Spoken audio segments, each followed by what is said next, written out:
Elle vient de s'achever il y a quelques instants, la rencontre entre le Premier ministre et la délégation de l'Union d'action syndicale voulue par le chef du gouvernement.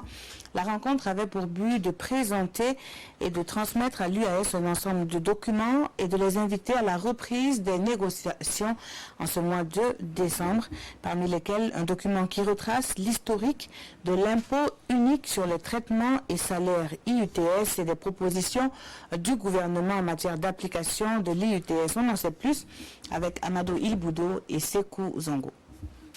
Le chef du gouvernement face aux responsables de l'Union d'action syndicale. Une rencontre voulue par Christophe-Joseph Marie Dabiré pour tenter de relancer les négociations gouvernement-syndicat. Pour ce faire, la partie gouvernementale remet un ensemble de documents pour montrer sa bonne foi et son souci à l'apaisement du climat social.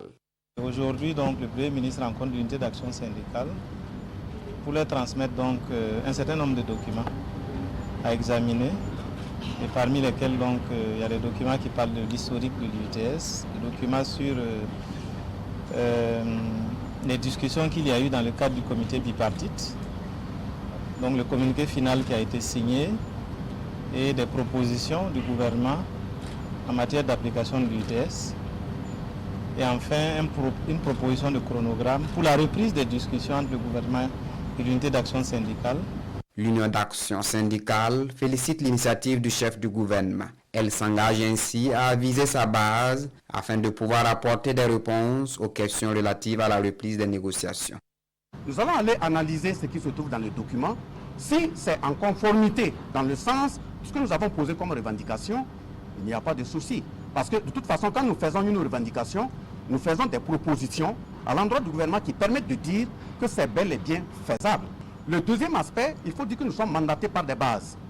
Et étant mandatés par des bases, quand nous échangeons avec le gouvernement, il faut rendre compte à la base. Si la base estime que le document qu'on va analyser, le contenu ne convient pas, on va aviser.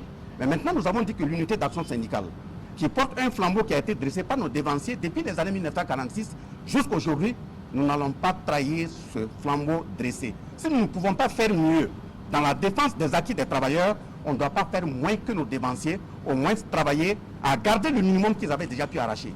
La partie gouvernementale s'est dit soucieuse des difficultés que rencontrent les travailleurs du Burkina. Elle attend maintenant une réponse de la part de l'Union d'action syndicale afin de reprendre les discussions ce mois de décembre, mieux d'apporter des réponses aux préoccupations des travailleurs d'ici à la fin du mois de décembre.